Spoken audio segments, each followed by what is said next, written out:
privilégio de vir aqui com o Pão da Vida, que hoje eu possa falar daquilo que Jesus fez, um pouco daquilo que Ele fez aqui nessa terra, meu Pai, que nos deixou um legado do Seu amor, das Suas instruções,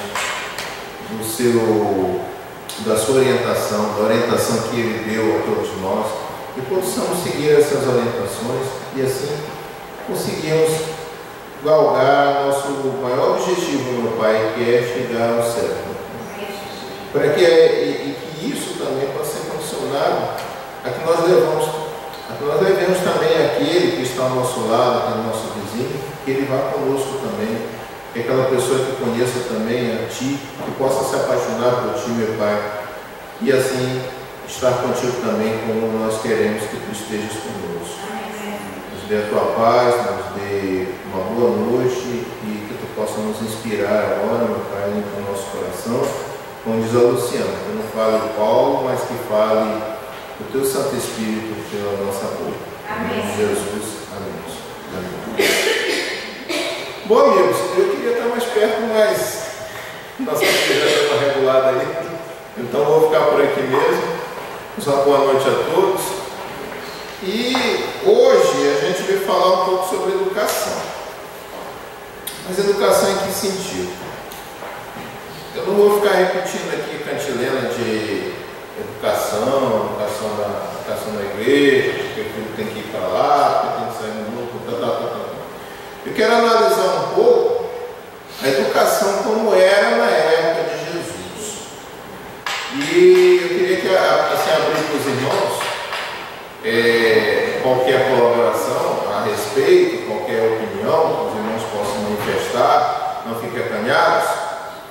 E não ligue porque a gente está falando de educação, mas não é porque a gente fala de educação e a gente tem diploma, porque a gente trabalha com isso mesmo diretamente, que a gente vai rejeitar qualquer opinião da parte da plateia, da parte do salacistas. Né? Nós temos educação no Brasil, isso já começando a gente falar a respeito.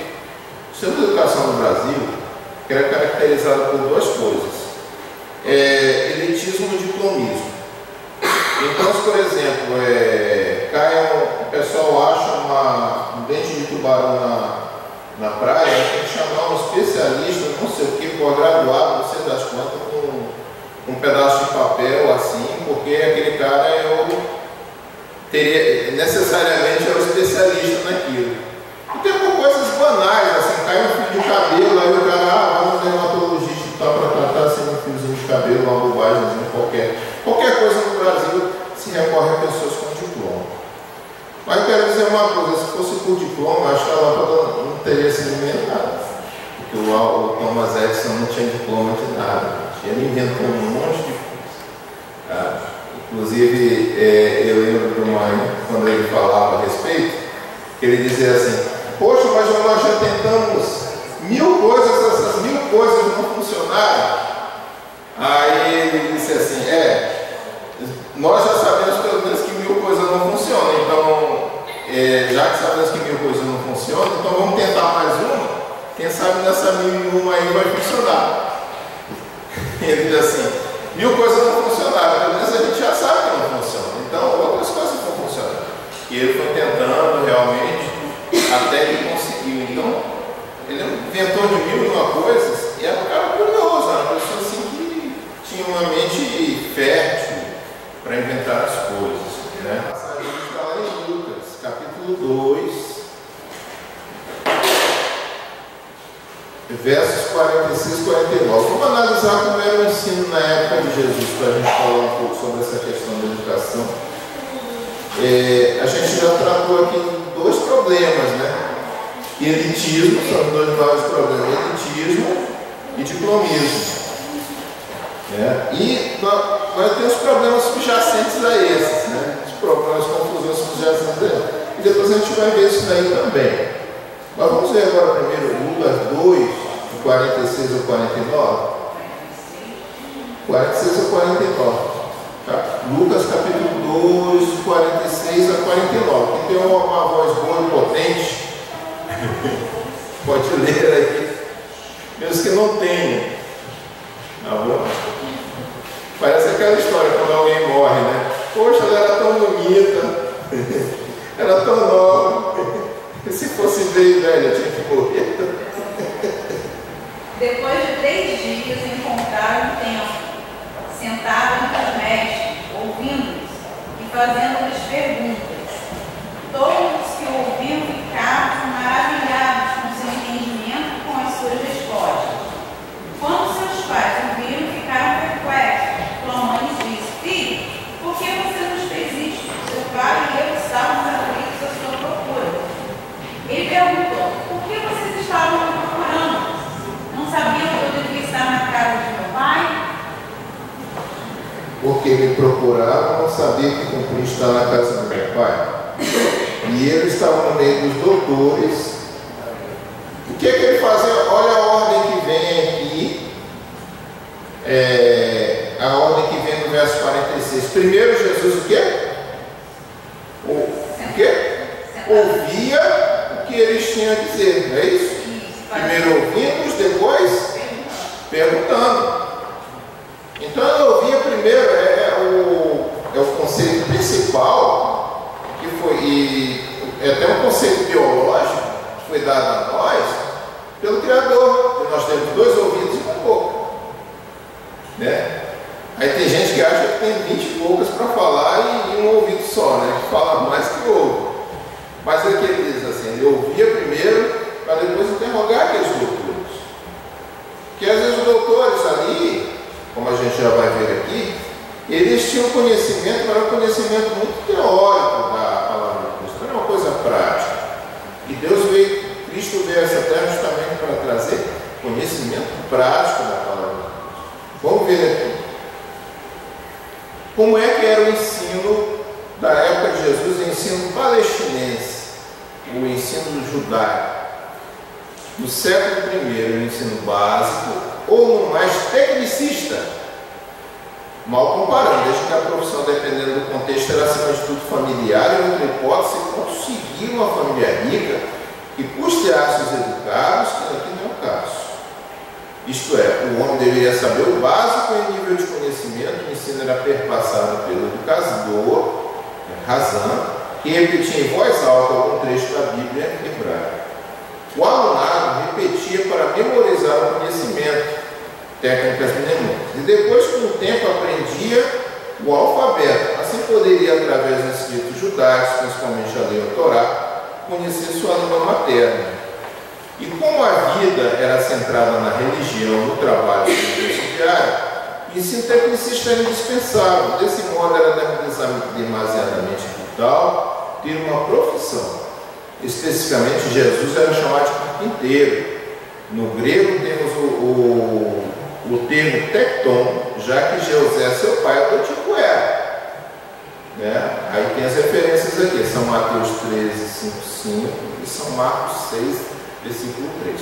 Depois você pode ver essas referências. Aí Mateus 13, 55, Marcos 6, 3, que fala a respeito dessa descendência, deixa eu falar para vocês. Fala a respeito desse dom, dessa profissão que ele herdou do seu pai adotivo. O pai adotivo trabalhava como carpinteiro, Jesus estava trabalhando como carpinteiro também e foi aprendendo aquela profissão. A profissão é hereditária na antiguidade clássica. Logo, a profissão do pai era passada pelo ensino familiar ao filho para a continuidade da sobrevivência da família. Como o próprio provérbio judaico afirma, não ensinar ao filho a trabalhar é como ensinar ele a roubar. Isso nos alerta que todos precisam de uma profissão. Vale lembrar que a taxação era sobre todo produto produzido, importado ou exportado, porém a taxação poderia chegar até 65% da produção manufatureira e agrícola do camponês desse período. Ok? E a gente fala de taxação de imposto, aquela época era bem brava também. Há uma possibilidade de essa questão de carpinteiro se relacionava também com mestre de obras ou pessoa que trabalhava com outros serviços pesados, de madeira ou metal. Então, esse serviço ele geralmente poderia ter sido desempenhado em Séculos, que era uma cidade a 6 km de Nazaré. E era mais ou menos ali que alguns arqueólogos pensam que ele desempenhou suas funções. Ok? Assim, alguém que chegasse com a voz profética era bem-vindo para aquele povo explorado desde a religião, a vida civil, a taxação de impostos, obrigava um pai de família a suspender qualquer tipo de trabalho. Né? O templo era monopolizado pelos sacerdotes. Quando você vê Jesus ali revoltado com aquela situação que tinha no templo, é porque os sacerdotes ali, aquele povo que fazia manutenção no templo, eles transformaram o templo de Deus num comércio desenfreado.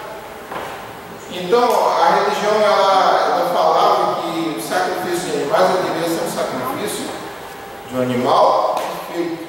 Nazaré era colocado no animal coxo, no animal com doença, não tinha dessa. A turma pegava, fazia, e isso revoltou a Deus, revoltou a Jesus. Quando ele estava passando lá pelo templo, que viu aquela bagunça toda, ele deu uma revolta nele, porque não era o objetivo. O objetivo ali não era o luto. Né? E vocês veem aqui que quando vinha uma voz profética, quando vinha alguém falando uma profecia de uma libertação, aquele povo ficava animado. Né? Como você se anima hoje quando a gente fala a respeito da volta de Jesus? A gente fica às vezes bem animado para tirar o fardo pesado que entra nas costas da gente, a carga. É isso? Porque aquele povo era obrigado lá pelo sacerdote a recolher imposto para ele, imposto para Herodes, para aqueles reis de Israel, e também para os romanos. Então tinha duas fontes de taxação. Né? Para aquele povo que já estava lá na religião um tempão, e para aquele pessoal que tinha chegado lá e que tinha dominado a região toda. Imagina a taxa, a taxação que ficava em cima. Diz aqui, o povo era considerado maldito por desconhecer a Torá. Então o povo geral, a plebe rude, não conhecia a Torá porque eles não tinham acesso à escola. A maior parte do povo era bem dividida assim. Tinha aquele pessoal mais nobre, que era ligado aos sacerdotes, né? E aos reis, né? A nobreza. Aquela parte da nobreza, ela tinha uma educação mais formal, tinha uma coisa mais aperfeiçoada e tal. E tinha o povão tinha que aprender uma profissão. Não é isso? E quão diferente isso é do Brasil há algum tempo atrás? Era assim, mas nos anos 70 eu lembro que era assim. A educação era basicamente tecnicista. Eu chegava no segundo grau, tinha ensino médio, você tinha que fazer aqueles cursos de contabilidade, administração, não sei o que tinha na escola, né, para aprender uma profissão ali e exercer essa profissão com o ensino médio. E eu para a universidade era uma coisa elitista, era uma coisa de gente rica, mesmo as universidades públicas. É isso? Aí a coisa foi mudando lá, a partir dos anos 90 em diante, que já foi mudando um pouco a situação e tudo. Mas antigamente, a turma fazia um ritual, passava no vestibular, raspava a cabeça, tinha um monte de coisa, porque era meio que assim como você entrar numa outra esfera, e assim era lá também. Diz aqui, ó, a vida como um todo era ditada pela religião e pela elite sacerdotal, né? Portanto, as festas, as celebrações e outras atividades realizadas em Jerusalém ativaram a menor memória do povo judeu nesse período sob o domínio romano da Pax Romana. Ademais, a educação em geral na Palestina para os judeus era prioritariamente para formar leitores sinagogais. É necessário rememorar que a Judéia era o foco religioso cêntrico do judaísmo do século I e visivelmente conduzia a religiosidade do povo e a manutenção do status quo das classes sociais distintamente segmentadas nesse período. Então, aqueles religiosos, eles meio que faziam com que o povo vivesse assim numa opressão em que eles não tivessem como se revoltar. Porque a revolta deles seria uma coisa contra o próprio Deus, que estariam contra o sacerdote e contra o próprio Deus. E diz aqui, a educação era limitada ao trabalho, à subsistência das pessoas, e era socialmente relativa ao extrato social, onde a mobilidade social é quase nula ou estaticamente quase imutável. Se nascia pobre, você ia morrer pobre. Se você nascer num lugar que as pessoas eram ricas, você ia morrer rico. Então não tinha coisa de subir nem de descer. A turma que nascia pobre tinha que se contentar ser ralé para o resto da vida, né? A divisão do povo nessas categorias, o ensino superior, entre aspas, estava ligado à realeza herodiana, Herodes, que por sua vez estudava fora da Palestina, bem como a classe sacerdotal, os escribas e fariseus, além desses grupos apenas estrangeiros, com uma educação melhor que a Palestina. A divisão do povo nessas categorias não se basearia no nascimento ou na riqueza, mas seria feito por um processo de seleção que levasse em conta a capacidade de cada indivíduo para aproveitar a educação que lhe fosse dispensada. Assim, os lavradores, os artífices e os mercadores seriam aqueles que demonstrassem a mais baixa capacidade intelectual. Isso é uma visão deles lá, né? De certo, esse entrave social facilitava a subserviência da população palestinense, a dominação da aristocracia e a manutenção da Pax Romana na região. Por quê? E ao mesmo tempo a exploração favorecia os movimentos de libertação movimentos messiânicos, e a xenofobia, que era o ódio dos estrangeiros, não é isso? O ideário educacional religioso comentava a sede por libertação, ainda mais quando o professor ensinava sobre a libertação da escravidão do Egito pelo poder de Jeová. Logo na mente das pessoas, dos alunados, esse aprendizado deveria ser prático e real. Mais uma vez, no tempo histórico, temos o conhecimento sendo objeto de controle e disputa de poder, vê-se o interesse de uma minoria sobre a maioria. Podemos citar a frase de Baruch Spinoza: cada um tem tantos direitos segundo o poder que tem. A educação contribui para empoderar a população e assim ajudar na constituição da cidadania, aliás, na época mais excludente possível. Gente, uma pessoa educada, ela é uma pessoa que dificilmente é enganada. E aquele pessoal naquela época, eles eram tratados assim igual gado. Qual a diferença que tem em relação à educação de hoje? Quase nenhuma. Porque a gente às vezes abre o nosso livro didático lá, eu estou aqui como representante da classe falando de educação, mas hoje eu escolhi falar de educação em geral. Mas se falar de educação adventista, todo mundo que vê aula de educação vem aqui falar sobre educação adventista. Mas eu olho a educação, não olho a educação como um tipo de educação, mas a educação em geral. Não é uma coisa assim de você chegar a aprender português, matemática, geografia, história, que aqui nunca leu a portuguesa, produção textual, essas coisas. Não, mas é você aprender sobre o seu mundo, sobre o mundo que você está situado. Então, aprender para você usar seu conhecimento de mundo, você chocar com outros conhecimentos, e a partir disso você ir ampliando sua mente, ampliando suas perspectivas. E eu vejo muito assim, às vezes eu abro o livro didático, já vi livros didáticos, e vi coisas assim absurdas em livro didático. A coisa que eu vou abolir da minha vida é livro didático esse ano, se Deus quiser. Não vou mexer mais com livro didático, mas não trabalhando, sei que vai, tirar cópia, não sei o quê. Mas eu vou abolir livro didático na minha vida. Porque o sujeito que está lá escrevendo o livro, ele passa as ideias dele ali. E ele quer que você aceite. E era mais ou menos como esse ideário aqui, os sacerdotes. Eles tratavam o povo como fosse assim um monte de ovelhas que estavam ali no matador e tal, e você podia pegar delas, tratar elas como quisesse, dar água para elas como quisesse, dar comida para elas como quisesse e tal. E se ela reclamasse, você cala sua boca. Não tem que reclamar. Ela, deixa eu estar com fome, coitada, está com sede, e reclamando e nada. Entenderam, gente? É isso.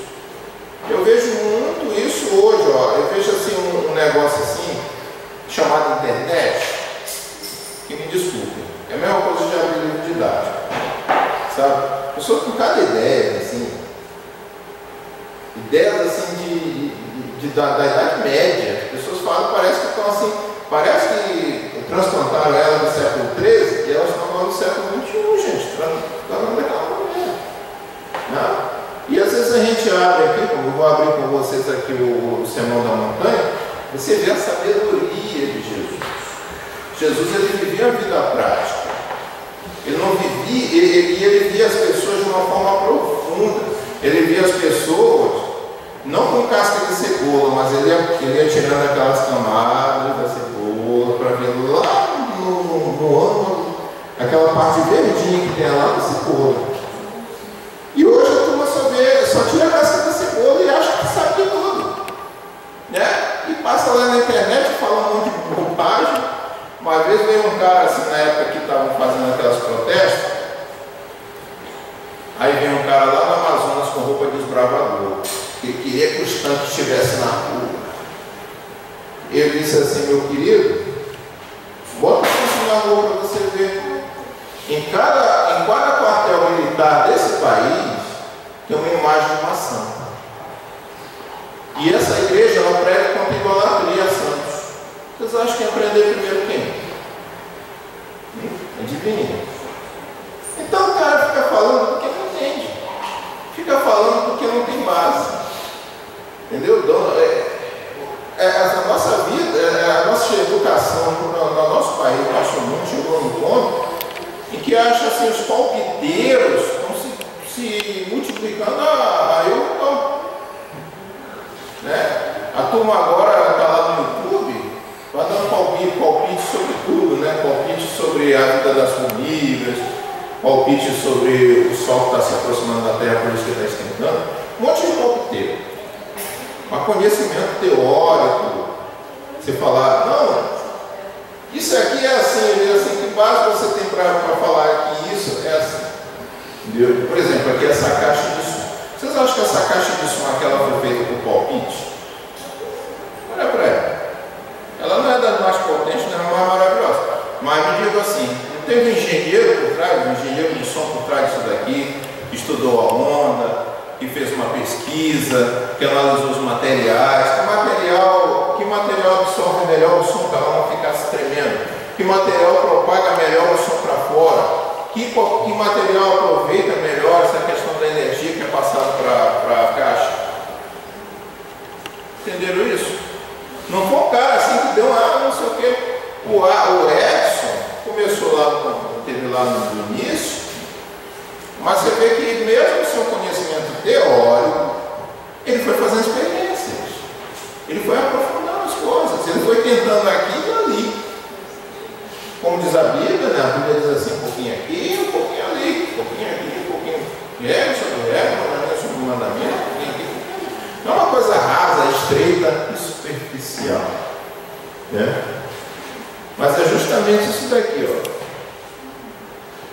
Quando eu falo do Pax Romana aqui, gente, eu quero explicar para vocês. Pax Romana era paz romana. Quando os romanos chegavam no lugar, eles se estabeleciam ali, e eles diziam assim: olha, eu não vou mexer com o negócio de vocês, não vou mexer com o povo de vocês, desde que vocês paguem os impostos para a gente, que a gente controle aqui controle a política aqui na região. A gente é que manda aqui. Agora vocês, os costumes de vocês podem continuar fazendo aí como vocês quiserem. Não é isso? Então, o que nós temos? Vamos recapitular aí. Nós tínhamos ali uma sociedade excludente, em que alguns tinham o domínio de tudo e outros não tinham o domínio de nada. Aí veio Jesus. E o que veio Jesus fazer? Ele veio aqui, segundo o texto, né? Entre aspas, dizendo que Jesus tinha um ensino assim, entre aspas, construtivista. Eu vou explicar mais ou menos o que é o ensino construtivista, assim, para quem é um pouco leigo no assunto.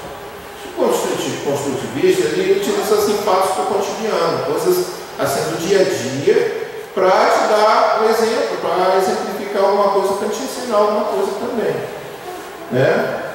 E aí diz aqui: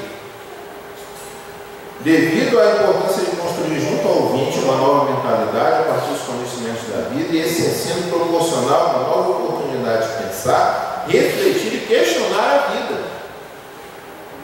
Construtivismo, segundo pensamos, desta forma de conceber o conhecimento, sua gênese, seu desenvolvimento, e por consequência um novo modo de ver o universo, a vida e o mundo das relações sociais. Vamos ver aqui uma passagem, eu achei uma passagem bem interessante, que é Mateus capítulo 6. Está aqui nós temos.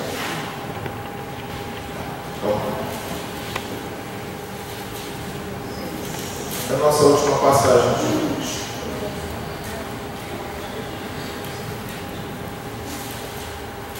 Mateus 6. Vamos.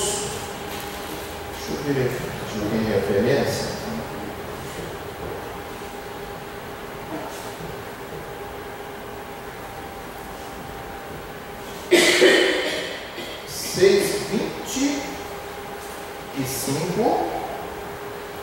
Ok? 25 e 26, tá bom? Só que tem uma passagem maior, mas vamos ficar nesses dois versículos aqui. Mateus 6, 25. Deixa todo mundo, gente? Não vou falar amém, misericórdia, porque esse negócio nem clichê, tá? Todo mundo fala isso. Amém, misericórdia. Não vou falar isso não. Então, 6, 25 e 25. Por isso vos digo, não andeis ansiosos pela vossa vida, quanto ao que é o vez de comer e beber, nem pelo vosso corpo, quanto ao que é o vez de vestir. Não é a vida mais que o alimento? E o corpo mais que as vestes?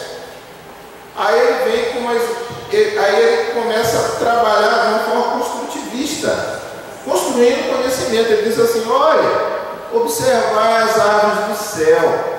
Não semeiam, não colhem, não ajuntam celeiros, contudo o vosso Pai Celeste as sustenta. Porventura não valei vós mais do que as aves? Tá? Eu queria também acrescentar esse aqui, tá, gente? 28. Porque andais ansiosos quanto ao vosso vestuário? Considerai como crescem os lírios do campo. Eles não trabalham nem fiam. Eu, contudo, vos afirmo que nem Salomão, em toda a sua glória, se vestiu como qualquer um deles. Olha só, ele pegou o ser humano, né, que estava no topo, assim, se a gente pudesse dizer cadeia animal, né, mas assim, no topo dos seres, e comparou assim com seres assim, entre aspas, insignificantes, entre aspas, tá, gente? Claro que os bichos são muito importantes, mas eu digo assim, comparado com o homem assim, em termos proporcionais, ele comparou com bichinhos, comuns do campo, pardais, animaizinhos, passarinhos. Vai dizer assim: Deus alimenta os passarinhos, não vai alimentar você também? Você que foi o topo da criação dele, e ele alimenta os bichinhos assim, que faz parte da criação, mas não são tão importantes quanto você. Então foi uma forma didática de explicar para o homem a importância dele que ele tinha para Deus. Entenderam isso?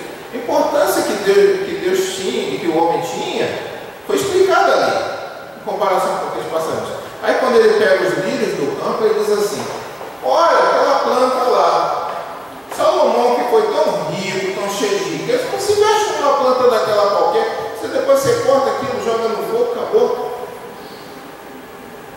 E vocês assim assim, ficam preocupados com como vão vestir e tal.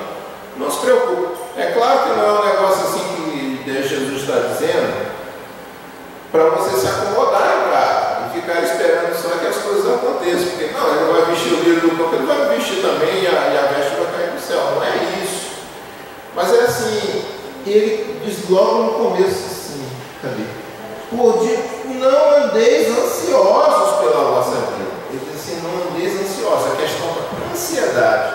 E eu digo a vocês, qual problema, que problema está dando, quanto problema está dando ansiedade hoje em dia? É isso? Virou uma febre, uma praga. A doença do século XXI chama-se ansiedade. Todo mundo ansioso, todo mundo estressado, todo mundo preocupado e tudo. E Deus diz assim, vamos descansar, descansa em mim. E ele falou isso de que forma? Uma forma didática. Não era a forma que era ensinada lá por aqueles fariseus, por aqueles saduceus, que eles só davam ordem. Ele diz assim, é proibido você ficar ansioso. Ah, mas mestre, mas eu estou ansioso. Não, você não tem que ficar ansioso coisa nenhuma. Deus não é seu pai? Ele não vai dar para você? Mas aqui Jesus usou um exemplo. E com esse exemplo ele fez um paralelo. Traçaram um paralelo aí, as pessoas começaram a entender.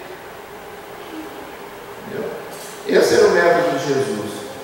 Portanto, para a classe sacerdotal hierossamolita de Jerusalém era perigoso. Imaginamos que tanto para o lado como sacerdotal tinha informantes entre os que acompanhavam Jesus. Porque aquele povo eles estavam vendo que o método deles não funcionava, o que de Jesus funcionava. As pessoas se sentiam, as pessoas mudavam quando ouviam as palavras de Jesus, as pessoas se sentiam. É como a gente que fica ouvindo aí conversa de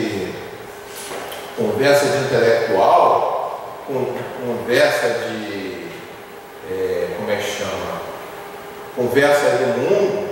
O mundo te oferece um monte de coisa, você vai ser feliz, não sei o quê, vem para o carnaval, papapá. Você nunca é feliz. E aí quando você entra nessa casa aqui, nessa igreja, que você começa a ouvir as palavras de Deus, você começa a sentir que o que estava faltando para a sua vida está aqui. Era aquilo, aquela peça do quebra-cabeça que nunca fechava, você encontra aqui dentro dessa casa. Era aquela mesma situação que tinha com aquele povão lá. E isso é que provocou a ira dos sacerdotes. Isso provocou a ira deles. Porque eles não tinham conseguido. Eles dizem assim, nós até agora mantemos esse pessoal ignorante e folgado. Eles acham que tirar o diplominha, aprender a ser carpinteiro, ser pedreiro, ser marceneiro, é o bastante. E de repente vem esse cara aí dizendo assim, não, o importante não é só isso, mas é você ganhar a vida eterna, você ter a vida eterna no céu e tal, eu prometendo coisas. E ele diz assim, um povo que tem conhecimento, ele é um povo que sai do controle, ele sai da opressão. E era o que eles mais temiam, porque o povo que se contenta com migalhas é um povo que você pode controlar. Está aí os políticos, estão também no ano eleitoral, daí estão tudo aí, com as malas cheias. Tem lá uma conhecida que trabalha comigo, ela diz lá que trabalhava por Cunha, que chegava lá, era um caminhão baú cheio de dinheiro. Aqueles caminhãozinhos pequenos, aqueles baúzinhos, o baúzinho veio cheio de nota de 100. Tá? Aí o povão ignorante, quando vê aquilo, fica feliz da vida. Nossa, agora eles estão olhando para a gente agora, então vamos aproveitar esses 15 minutinhos que estão olhando, dando dinheirinho para a gente, aproveitar e voltar nos caras, que os caras são bons. E de repente ali, eles disseram aqui, os sacerdotes tinham informantes que acompanhavam Jesus apenas para comunicar essas classes que estava sendo dito, demonstrar perigo à segurança da nação judaica ou à dominação humana. Então é por isso que o Estado não tem interesse verdadeiro em investir em educação. Precisa de uma massa de manobra para os fins que deseja realizar. Ele é que está fazendo um paralelo com o nosso Estado, essa situação hoje no Brasil. Nós somos essa massa do menor de Deus. E diz aqui, em análise da posição da educação tecnicista do tempo de Jesus com a educação construtivista proposta por ele, não que a tecnicista fosse ruim, porém era altamente necessário para a sobrevivência, contudo limitava a capacitação humana da população. Mas se houver uma miscigenação tecnicista com construtivismo, teremos trabalhadores politizados com conscientização de cidadania. Então, diz aqui, no século I era algo fantástico, era algo fantástico chamando a atenção do povo, que reconhecia em Jesus a voz profética, a comunicação contra as injustiças sociais e a palavra profética, a revelação divina na comunicação de uma mensagem. A importância da educação conscientizadora é relevante desde a antiguidade e hoje não é diferente. Eu pergunto a vocês, Jesus liberta ou não liberta? Eu sempre falo para os meus alunos assim, gente, sem educação não há salvação. Aí antes de alguém falar alguma coisa, eu digo assim, não, mas não dizem assim que sem Jesus não há salvação? Mas eu pergunto a vocês, se alguém não foi educado ao ponto de saber entender o que a Bíblia diz, ele não pode ser enganado pelo primeiro pastor de fundo de quintal que tem aí fora? Pode, gente. Pode. E o que mais tem é isso hoje em dia. Vocês imaginam o que esses caras dizem por aí? Tá? Da outra pregação, na verdade, para falar a respeito do que eles dizem. Tá? Então, o sujeito educado, gente, uma pessoa, um sujeito educado, um sujeito que pensa, que analisa as coisas, que mede aqui e ali, entendeu? Um bocadinho aqui, um bocadinho ali, como diz lá o profeta Isaías, um bocadinho aqui, um bocadinho ali. Na verdade, ele está fazendo essa educação de Jesus, e é a educação que liberta. A educação que Jesus veio trazer, o meio dele passar didaticamente as suas mensagens, a sua palavra inspiradora, é aquilo que nos liberta. Né? Não é movimento de greve, não é coisa de queimar as coisas, tocar fogo nas coisas, como muitos entendem aí. Não é movimento de mascarado, não é jogar bomba em banco, não é jogar bomba em Brasília. Isso tudo não vai adiantar. Mas só nós seremos libertos, nós seremos pessoas educadas, pessoas politizadas, quando nós buscarmos a palavra de Deus e a forma que Jesus passou ela para nós. E esse é o meu desejo e minha oração, que cada vez mais nós estudemos a Bíblia, que nós nos dediquemos ao estudo da lição, que é um estudo teológico. Tem gente que vem assim e diz assim, olha, os estudos que vocês têm aí de escola sabatina, isso é um estudo teológico. Isso aí só pastor vem em seminário teológico. Nós temos esse caso, que às vezes negligenciamos. Possamos nos dedicar a isso, nos dedicar ao estudo da palavra e nos dedicar também ao estudo dos livros de profecia, analisarmos tudo isso criticamente para que possamos ser pessoas capacitadas para cada vez mais aceitar a palavra de Deus e levar para os outros.